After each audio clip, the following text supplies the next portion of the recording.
Welcome to the Low Countries Radio, a collaboration between Republic of Amsterdam Radio and the Low Countries website, celebrating Flemish and Dutch history and culture and its impact on the world today.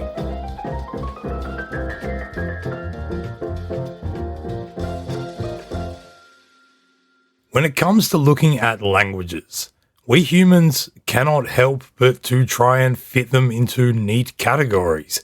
We talk about a specific language as if all the people who share a common tongue therefore share an identity that non-speakers of that language will never fit into. For example, as a non-Spanish speaker, when I think of people speaking Spanish, I cannot help but conjure ideas of passion, exuberance, salsa dancing, liberal time management, and heat. Yet Spanish speakers are as diverse as any other group of humans. Does somebody living in the hilly outer suburbs of Madrid really share an identity with somebody catching a bus to work in Buenos Aires or walking in the foothills of the Andes, besides that the words they form to communicate come from a recent root? The reality is that languages are fluid, not static, and their fluidity represents the fluidity of human movement and the growth of human societies. All languages are diverse, and how they are used by people speaking them changes not only from country to country, but province to province, city to city, and even street to street. The Low Countries are representative of this, and it can be argued the fluid nature of languages is perhaps on greater display across the various societies of this region than most others.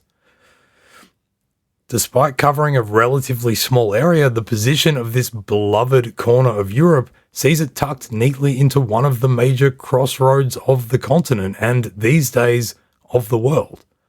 Over history, the languages spoken and developed in the region truly reflect the fluid nature of how humans constantly have passed in and out of the Low Countries, carrying such important things as linguistic tendencies in both directions. The Low Countries comprises the Netherlands, Belgium, Luxembourg, and part of northern France, and as such, Dutch, German, French, Frisian, and any number of seemingly random derivations of them all abound throughout. Even specifying what we mean by the Dutch language is, in truth, problematic. Firstly, there are multitudes of dialects and differences just across the Netherlands. Put somebody from Limburg on TV, and people watching it in Holland are probably going to be reading the subtitles rather than listening to them speak. Secondly, at any one time we can speak of Algemeen Nederlands, General Dutch, standardized in the Netherlands by the Dutch Language Union, and which was formerly called ABN, Algemeen Beschaafd Nederlands, General Civilized Dutch.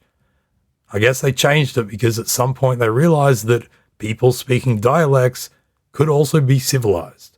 We can also then look across the border into Belgium and see that although Dutch is an official language there, the Flemish dialect and identity are certainly very different. There are a few ways that the Dutch language can be broken down across the Low Countries, but for various historical reasons, the main one being the colonialism of the Dutch from the 1580s until the 1960s, the Dutch language and its influences can also be found all around the world. In this episode, we are going to explore where Dutch comes from and look at how the history of immigration into the Low Countries impacted the development of the language. On top of that, we're also going to look at how, despite not being particularly widely spoken around the world, the humble Dutch language, with all its uncivilized variations, has influenced not only other languages such as English and Russian, but also imprinted itself into the cultural and geographical landscapes of every continent. That's right. In this episode of the Low Countries Radio, you are going to listen to an Australian do his best to explain Dutch. Geweldig.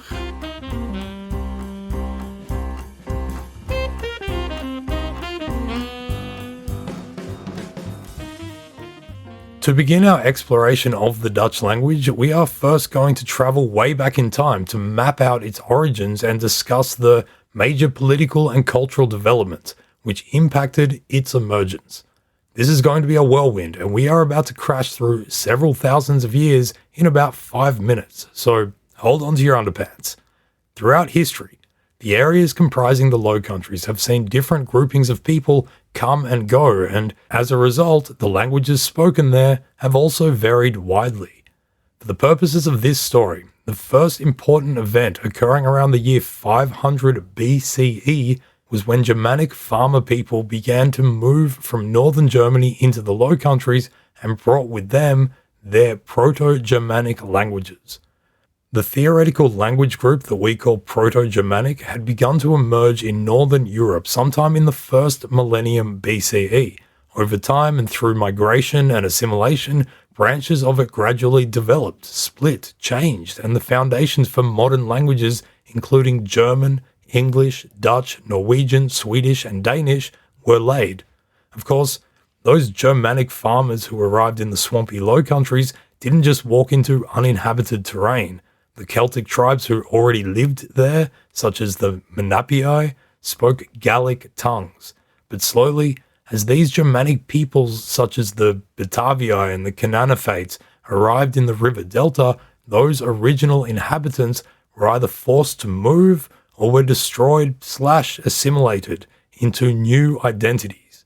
These new identities were not completely Germanic. Many of the original Celtic peoples and their cultural traits remained, and in modern Dutch, there are still lingering remnants of ancient Gallic words. These include ijzer, meaning iron, ambacht, meaning trade, and a very well-known one, rijk, meaning realm.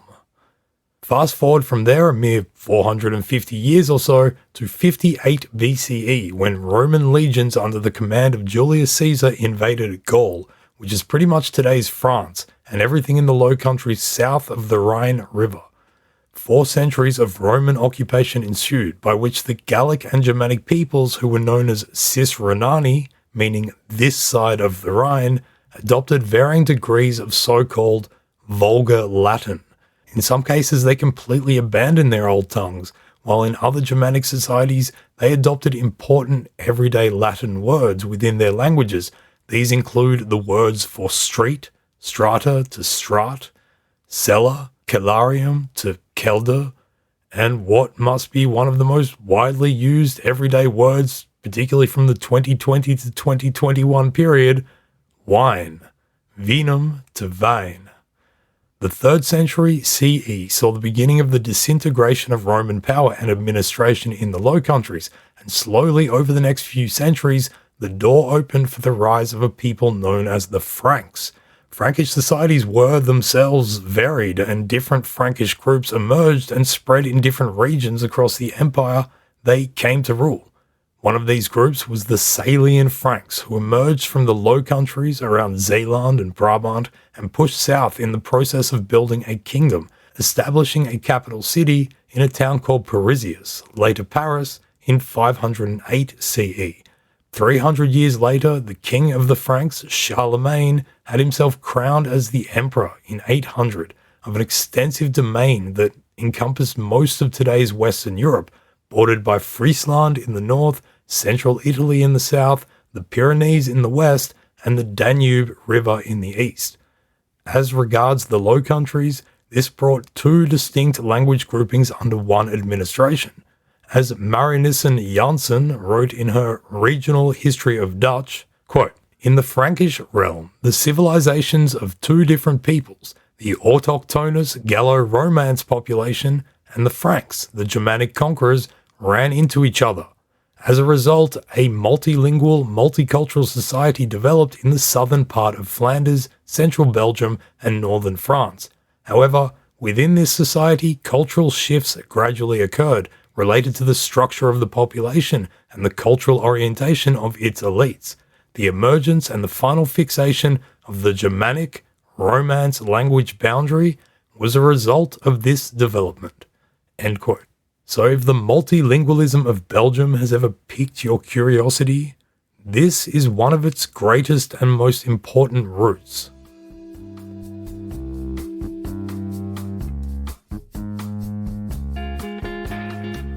Charlemagne's empire was split up into three major regions by his grandsons. The two largest were West Francia and East Francia. These laid the foundations for the states of France, where Romance languages predominated, and Germany, where Germanic languages were the norm.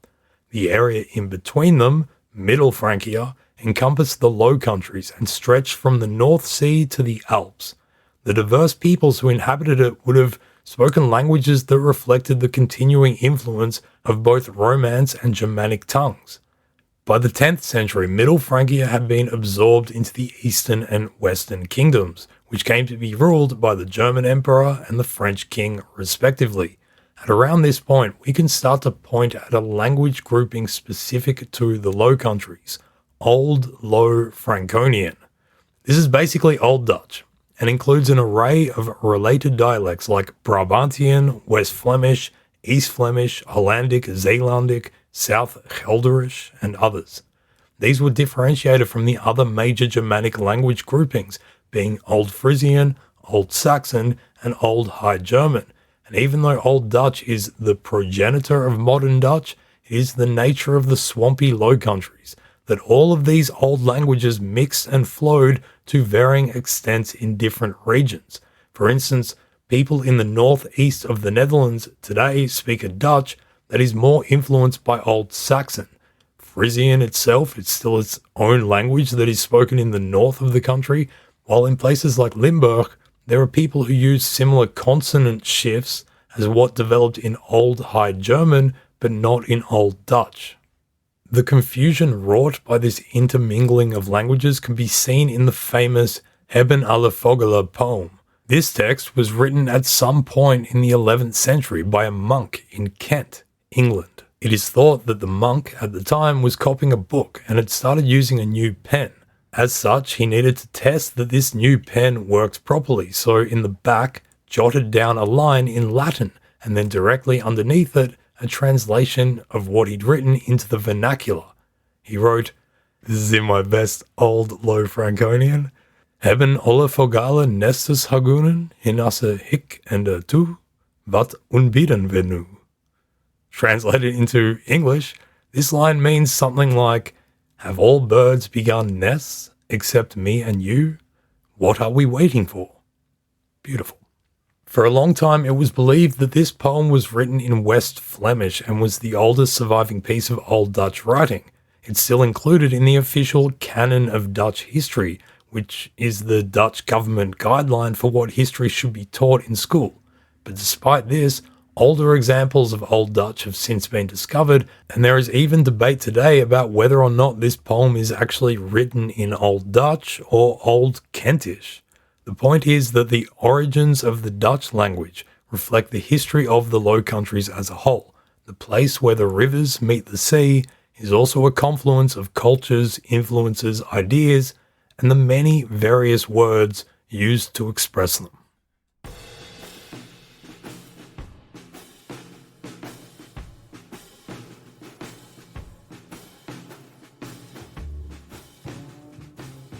By the end of the 16th century, a revolt against the Spanish Habsburg overlords resulted in Spanish imperial troops occupying much of the southern Low Countries, including the biggest commercial hub in Western Europe at the time, Antwerp, in 1585. The Low Countries then split politically into two entities, the northern provinces, which began identifying as a Dutch-speaking Protestant republic, and the southern provinces, which remained Catholic, multilingual, and ruled by the Spanish.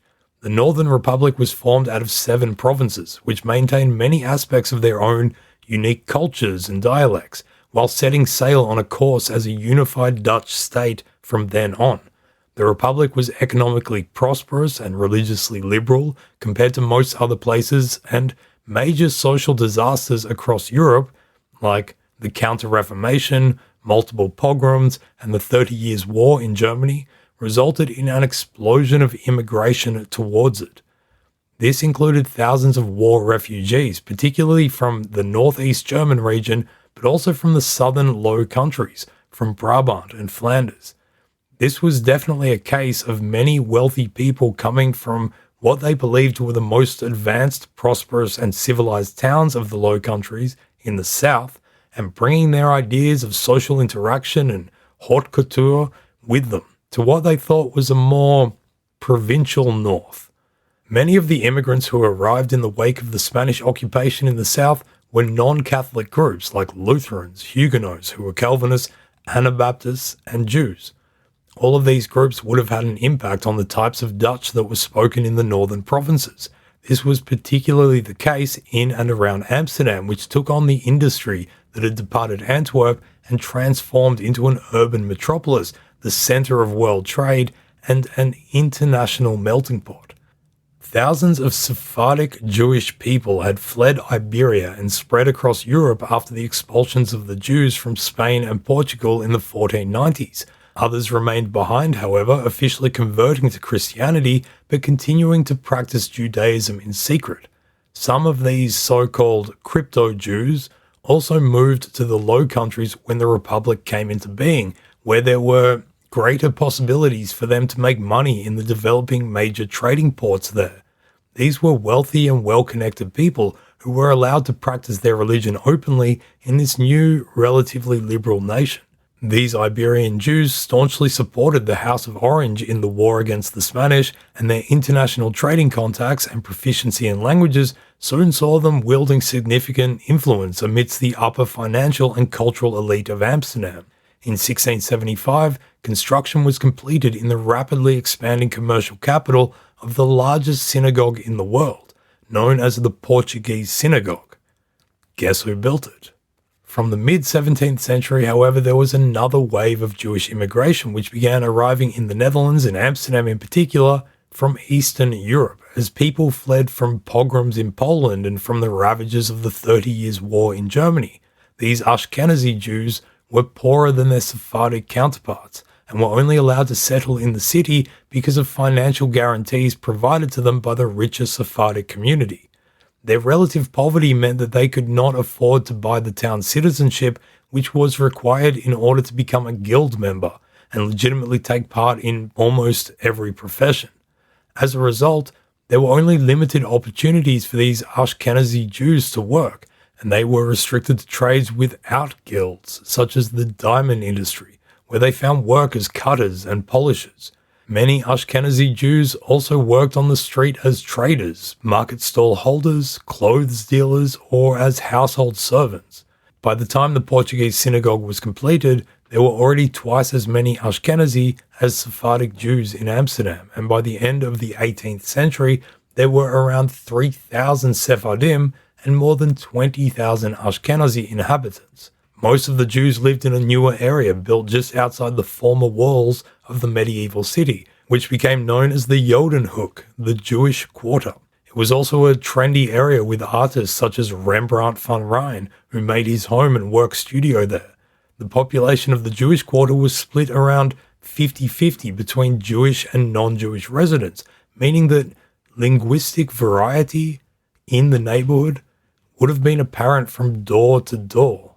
Most of the Eastern European Jews spoke dialects of Yiddish, which is itself a Germanic language, but that has been heavily influenced by Hebrew, Aramaic, and Slavic tongues. Dutch and Yiddish began to interact with each other to such an extent that, as the 20th century anthropologist Adriaan Prins wrote, by the 19th century there was, quote, a variety of Dutch that only Jews know, and there is a variety of Yiddish that can pass for Yiddish only in the Netherlands, end quote. Yiddish was widely spoken in Amsterdam until the late 18th century when the Netherlands was occupied by revolutionary French armies, and on the 2nd of September 1796, Jews were proclaimed to have equal rights as other citizens. When the Kingdom of the Netherlands was established in 1815, the new king, Willem I, continued with the emancipation of the Jews that had begun under the French. However, as part of his language reforms, Yiddish was banned from being spoken in synagogues and schools in an attempt to unify all of the citizens of his multilingual kingdom into a more Dutch-centric society. As historian Justus van de Kamp wrote, quote, Jews were no longer looked upon as a Jewish nation with a different language. They were simply regarded as poor people who spoke poor Dutch, end quote. Despite all of this, there are many loan words from Yiddish and indeed Hebrew which are in common use in modern-day Dutch. Interestingly, however, many of those words entered the Dutch lexicon not through those languages directly, but rather as a result of their having been incorporated into another language called Bargoens. This was a kind of slang-filled street language spoken mostly in Amsterdam by criminals, traveling salesmen, and thieves. It was kind of an underground coded language, which became widely spoken in poorer parts of the city, which included many Jewish areas. As a result, many Yiddish and Hebrew words were picked up in Bargoens. Since it was mostly connected with the unsavory types in society, being a secret language developed to talk about nefarious activity in the open, many of these words have to do with sex and crime. Since then, many Bargoen words have made their way into Dutch, and as a result, many of the original words have altered in meaning during the whole process and taken on negative connotations. To give you some examples, in Dutch, the word bias means prison. In the original Yiddish, however, bias means house. The word schmoes in Yiddish means message, but in Dutch, smoes means excuse. In Yiddish, the word tippel means to walk, whereas the same word in Dutch means street prostitution. And lastly, the Yiddish word schmeer, which means guard, was transformed into smeerders, which is a derogatory word for the police, kind of like calling them pigs. This is not to suggest that Dutch exclusively transformed words from Yiddish and Hebrew into negative things. Rather, the historical fact that so many people who were speaking Bargoens were from a lower social class means that these words are more informal language, which you would encounter on the street and where you'd find more people had turned to crime. There are other more positive examples of loanwords from Yiddish and Hebrew, including mokum, which in Yiddish means place or town, but in Dutch is the slang name for Amsterdam.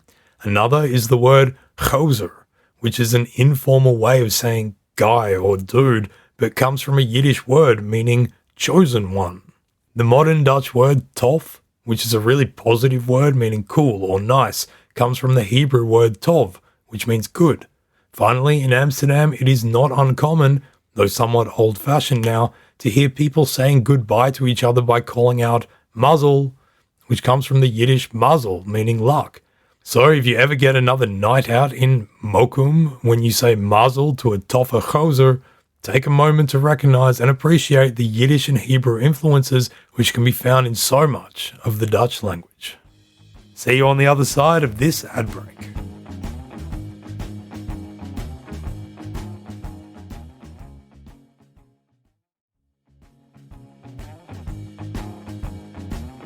Having been moulded and grown by waves of immigration for millennia, in the late 16th century the Dutch language started being transported around the world, primarily in the wake of the colonial mercantile empire that the Dutch Republic constructed from the 1580s onwards.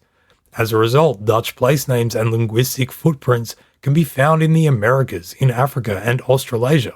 Dutch ships took hundreds of thousands of enslaved people from Africa to the ports and plantations in the Americas, such as Curaçao and Suriname, where they were bought, sold, and forced to work. These places had significant colonies of Dutch-speaking settlers, and even in the post-independence era, Dutch remains an official language of Suriname. The same was true of Indonesia, which the Dutch also colonized and where they took over the local spice trade networks. To this day, local languages such as Bahasa include thousands of Dutch words. You can hear someone in Java call a bicycle a pit, which derives from the Dutch word for bicycle, fiets. Actually, just as a random aside, since we've been speaking a lot about etymology and just mentioned the word fiets, the Dutch word for bicycle, nobody really knows where that word comes from. That's right. The bicycle, which is so intimately associated with the Low Countries that we wrote the first episode of this series about it, and which was only invented in the 19th century at a time when plenty of people were writing things down and taking note of new inventions, the Dutch word for bicycle, fiets, has a completely mysterious origin. Isn't that weird? One suggestion is that it's a corruption of the French word for the original bicycle, velocipede. which, I don't know. Even my mangled French can't mangle velocipede enough to make it sound like feet. But there you go, feet. Nobody knows where it came from. I'm also just really glad I got a chance to say velocipede again. Velocipede. Anyway, back to it. In 1609, the Dutch East India Company hired an Englishman named Henry Hudson, who stepped on his ship De Halteman in Amsterdam, not far from where the train station stands today. He embarked on a voyage aimed at finding a northwest passage through the Arctic to Asia. Having reached North America, he persistently pursued the elusive passage, but since it didn't actually exist, he ended up sailing up a big river that would later become known as the Hudson River. This laid the groundwork for his employers, the Dutch, to set about building a colony in the area, which they called New Netherland in 1621. This would last until 1674. The colony was large, stretching across 5 of the eventual 13 colonies that would form the nascent United States of America. Even after the territories fell into English administration by the end of the century, there were still large and significant Dutch colonial settlers continuing to live and propagate there, lending their words and familiar place names from the homeland to a bunch of new settlements. In the main city of the colony, New Amsterdam, which was founded on the Manhattan Island, the Dutch settlers erected a defensive wall, which became known either as Waalstraat, meaning Rampart Street, or Waalstraat, with 2 A's, meaning Street of the Walloons. Walloons, of course, are the other major ethnic group of Belgium next to the Flemish, and there was a Wallonian demographic in the original Dutch settler population. Whatever the original meaning behind the name, today it is, of course, the centre of global trade, and, neatly, the descendant of the 17th century exchanges in Amsterdam, Wall Street. Another settlement within the New Netherlands colony was Vlissingen, named after the large commercial town in Zeeland. Over time, this became shortened to Vlissing, and eventually, what with the takeover of the British, was anglicised to Flushing. Whatever you may think of this change, it has to be said that getting rid of one syllable in the name certainly helped the writers of the theme song from the hit 90s sitcom, The Nanny. Imagine, she was working in a bridal shop of Vlissingen, Queens. Doesn't quite flow. Other Dutch names that are littered around North America and particularly New York State today include Amsterdam, Rotterdam, Haarlem, Brooklyn, which comes from Broekelen, a town in Holland, Rhode Island, which comes from Rhode Island, meaning Red Island, Staten Island, named after the Parliament of the Dutch Republic, the States General, and Coney Island, which was originally Konijn Eiland, meaning Rabbit Island. That Coney remained in the vernacular as a word for rabbit long into the American culture that developed thereafter is also a testament to the shifting influence of the Dutch language. You will also find many towns in North America with the suffix "kil", such as Peekskill, Catskill, or Schaukel. That comes from the Middle Dutch word kille, meaning riverbed or creek. The US War of Independence had an indelible Dutch connection as well, with the rebels having sought and received financial and political support from the Dutch Republic and Dutch merchants who were usually happy to antagonize the British when and where they could. Many Dutch origin settlers served as patriots during the Revolution, including one Abraham van Buren. After the war, Van Buren and his wife, Maria Hoes van Allen, gave birth to a son, Martin, in a place called Kinderhook, New York. Kinderhook being Dutch for Children's Corner. This child, Martin van Buren, became a politician, one of the founders of the Democrat Party, and in 1837 was elected as the 8th president of the Young Republic, becoming the first US president born after the Revolution and the only US president who spoke English as a second language because he grew up speaking Dutch. At least he could speak English though.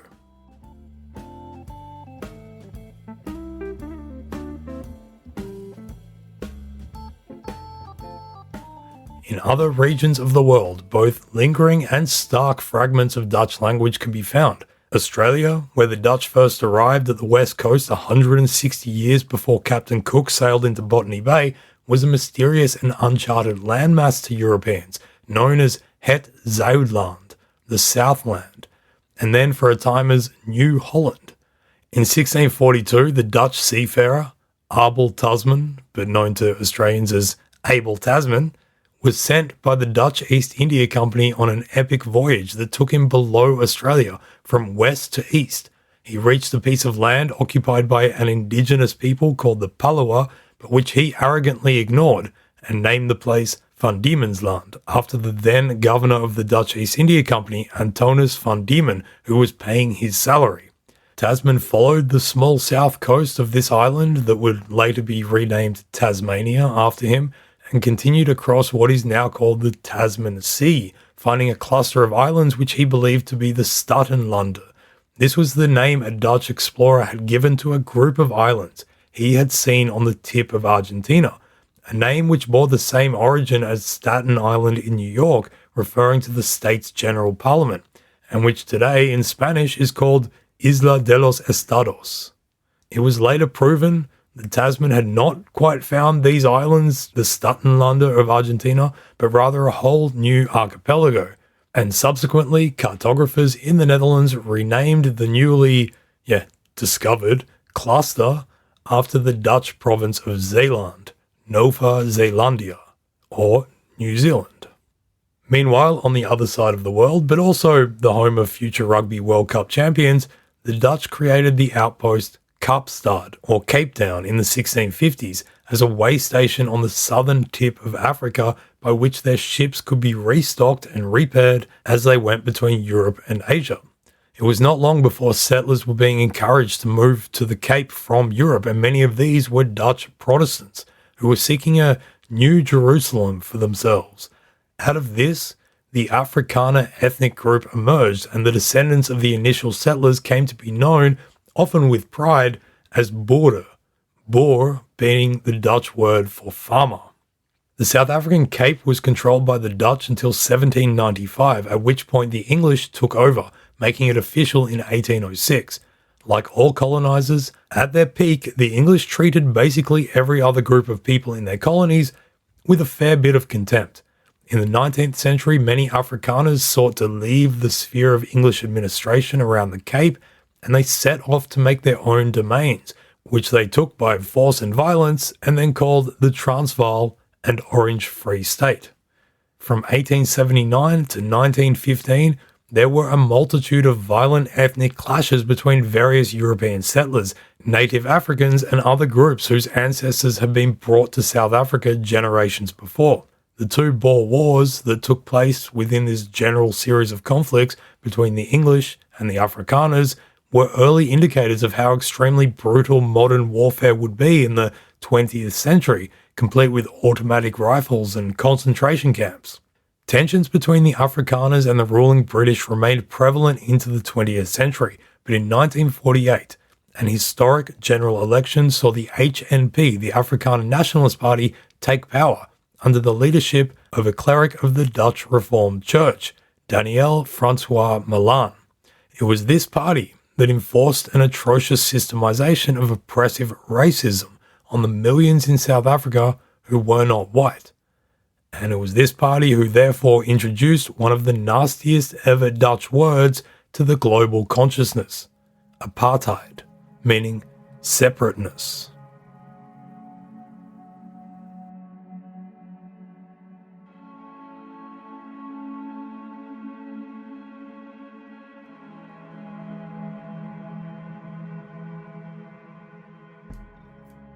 One of the reasons that the Dutch Republic was able to compete on the global slavery and colonial circuit was that Dutch shipbuilders were arguably the best in Europe, if not the world.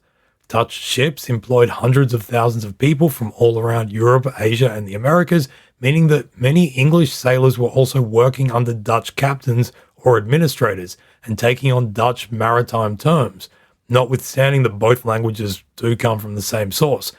But everyday English words of a naval nature, like pump, skipper, sloop, smuggler, trigger, and yacht, all come from Dutch and were popularized in English during the time of Dutch maritime ascendancy. Somewhat surprisingly, the same can also said to be the case with modern Russian. In the 1690s, Tsar Peter the Great visited and lived in the Netherlands in Zaandam and Amsterdam, working as a shipwright for 4 months. He was seeking to modernize Russia, and he knew that it would need a modern navy. He was also young and inquisitive, so he had gone to the Dutch Republic to learn about shipbuilding from the best. Upon returning to Russia, he employed hundreds of Dutch shipbuilders to come over and build this fleet, as well as to impart their knowledge on all things maritime to his subjects. Since Russia hadn't ever really had a proper modern navy, many nautical terms simply did not exist in Russian. As a result, they borrowed from the Dutch, who were teaching them. Some examples include the Russian word today for pennant, which is the flag that flies from a ship. It's called this is in my best Russian, wimpel, and it comes from the Dutch, wimpel. The word for a shipmate, stuurman, comes from the Dutch stuurman, who was the person in charge of steering the ship, and the word for sea voyage in Russian is vaarwater, coming from the Dutch word for a navigable waterway, vaarwater. Also, interestingly, while the Russian words for north, east, south, and west are sever, yug, vostok, and zapad, it is common in Russian naval culture to read them off the compass as Nord, Zuid, Oost, and West. So as we've seen, the humble Dutch language has found many ways to influence other tongues. In English, it's actually more prominent than just the naval aspect.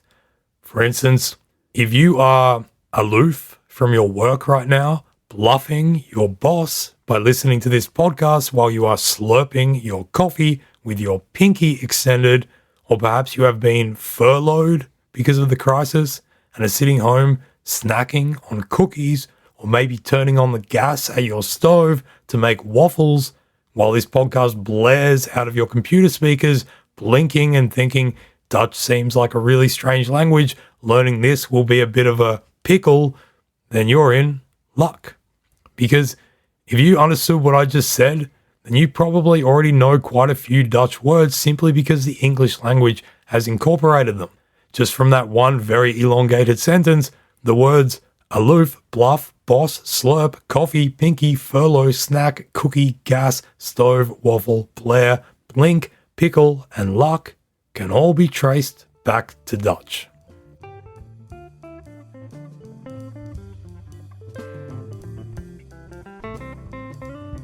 While the northern Low Countries embarked upon their path towards becoming an economic superpower throughout the 17th century, the southern Low Countries continued under Spanish Habsburg rule for another 150 years before passing to the Austrian Habsburg branch.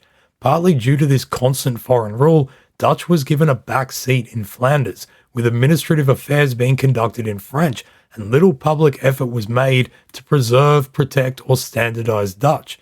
During the 18th century, the social elite used French as a mark of their prestige, and higher education was completely in French and Latin, so Dutch came to signify a social inferiority.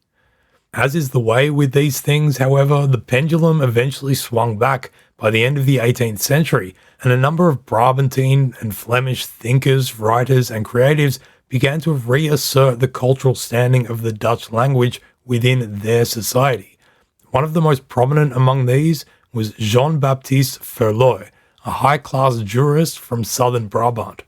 In 1788, he wrote his Verhandeling op Doornacht der Moederlijke Taal in de Nederlanden, or Essay on the Disregard of the Native Language in the Low Countries, which complains about the neglect of Dutch in the southern Low Countries and its forced subjugation to French. With terrible timing for such a campaign, the southern Low Countries were then taken over by the revolutionary French forces 6 years later in 1794, and a year later the northern ones followed. However, after the defeat of Napoleon, the northern and southern provinces were united for the first time in 2.5 centuries as the United Kingdom of the Netherlands under the rule of King Willem I. His bias was very much towards the northern, more predominantly Protestant Dutch, who received greater representation in both political and administrative affairs. As we mentioned earlier, Willem I also wanted to homogenize the United Kingdom's language, so as we saw earlier when he banned the speaking of Yiddish in synagogues and schools, he also sought to implement standardized Dutch across his realm. In the south, this was to the great displeasure of the French-speaking upper classes, but also of the Flemish Dutch speakers themselves. It only took 15 years for these, as well as a multitude of other grievances, to incite the southern part of the kingdom to assert its independence in 1830. In the decades after Belgian independence, French once again became the predominant language of the administration and the upper classes, and became the symbol of their independence battle against the Dutch. A stereotype arose of so-called backward Flemings who were comparatively poorer. But French was never forced upon the population as a whole, and an intellectually based Flemish movement gained steam throughout the 19th century. This paved the way for Flemish-based cultural funds and institutions, as well as Flemish newspapers and other publications. The first Flemish political party was formed in 1861, but it was not until 1898 that an equality law finally stipulated that Flemish-style Dutch was equal to French in Belgium. Today, the Kingdom of Belgium has 3 official languages, Dutch, French, and German, and is divided into 4 linguistic areas. These are the Dutch-speaking part, the French-speaking part, the German-speaking part, and the bilingual region of the capital city, Brussels. Approximately 55% of the Belgian population speaks Dutch as a first language, around 40% speaks French, and less than 1% speaks German. Although you are, of course, free to speak whichever language you wish privately, communication with your government must be done in the official language of whichever particular region you are in. The issue of language is a sensitive topic to many people in Belgium, and it's almost certain that we've offended every Belgian person in some way during our brief discussion of it here. But to put it simply, Flemish is a dialect of Dutch, and a Fleming is a Dutch-speaking Belgian person. A Dutch person and a Fleming can sit down and fairly comfortably have a conversation with one another. After a few beers, it becomes even more comfortable. But the Fleming will probably think that the Dutch person is loud and abrasive, and the Dutch person will probably wish that subtitles existed in real life.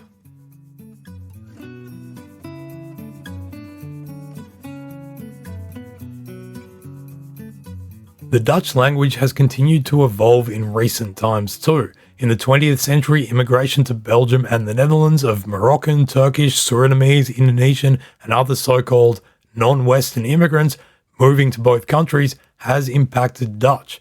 Loan words from languages like Sranan and Papiamento, coming from Suriname and the Dutch Antilles, have entered the lexicon of Dutch straattaal, or street language, in different cities across the Netherlands. These include the words patas, meaning a pair of shoes, and mattie, which is mate. Indeed, as has always been the case forever, immigrants into the Low Countries can and will continue to affect the language. As Australian immigrants, we feel it is our duty to do what we can to allow our own native words to seep into the vernacular. In the summer, my Dutch friends know full well that I'm going to eat brekkie, then go for a swim in my boardies, put my sunnies on, and then probably think about having a barbie. Every year, the famous Dutch dictionary, Van Dale, celebrates the continual development of the Dutch language by awarding a Word of the Year voted upon by the public. The idea behind this was to honour words which were in that year either newly created or old words which had been repurposed to describe things which had happened that year. Think about it as a way of putting a magnifying glass up to the previous year linguistically and trying to map out real developments in society through the language which we all use.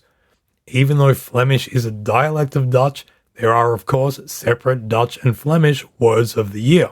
Some examples of words which have been selected in the past include Dagobert Duck tax, which translates to Scrooge McDuck tax, a tax on the ultra-wealthy, Blokkeervries, which means something like blockading Frieslander, a word to describe farmers from Friesland who use their tractors to prevent anti-Zwarte Piet demonstrators from attending the national arrival of Sinterklaas into Dokkum in 2017, and Tentsledger, which was selected in 2010 in Belgium and describes a promiscuous woman who likes to enjoy herself at a festival, generally speaking in a tent.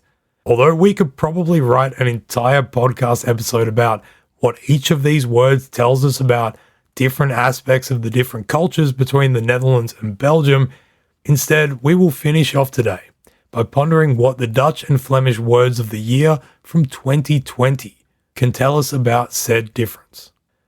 Those words selected are, respectively, anderhalve meter samenleving and knuffelcontact. If you don't speak Dutch or Flemish and aren't already familiar with these words, it will probably not surprise you to learn that they are both related to the 2020 COVID-19 pandemic. The Dutch word anderhalve meter samenleving translates directly into English as the 1.5 meter society, a reference to the government's recommendations that people must remain at least 1.5 meters from one another as much as possible to prevent the spread of the SARS-CoV-2 virus. During his first crisis-related televised address to the nation in March 2020, Dutch Prime Minister Mark Rutte announced that the Netherlands had to begin transitioning to a 1.5 meter society, and the word has become synonymous with the crisis ever since.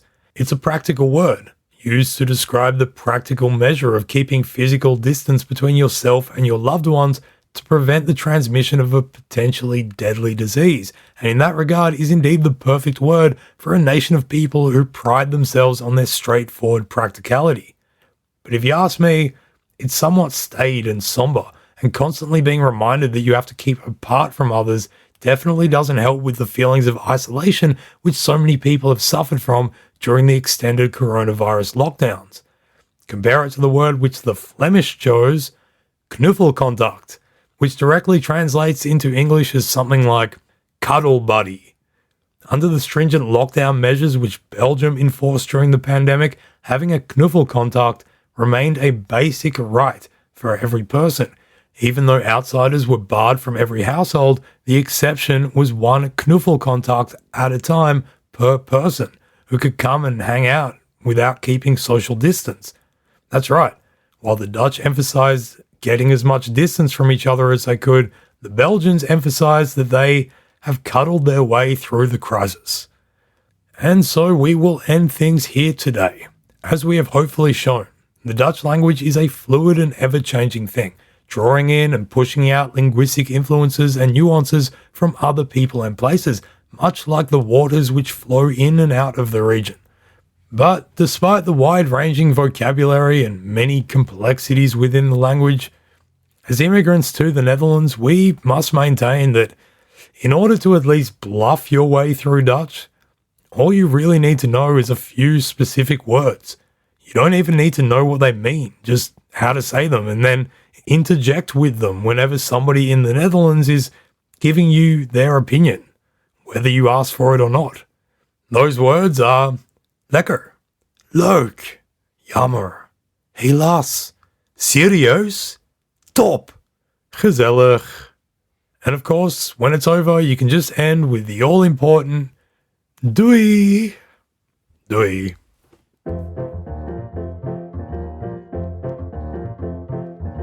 Do you want to know more about Flemish and Dutch history and culture? Visit www.the-low-countries.com. This podcast is made by Republic of Amsterdam Radio.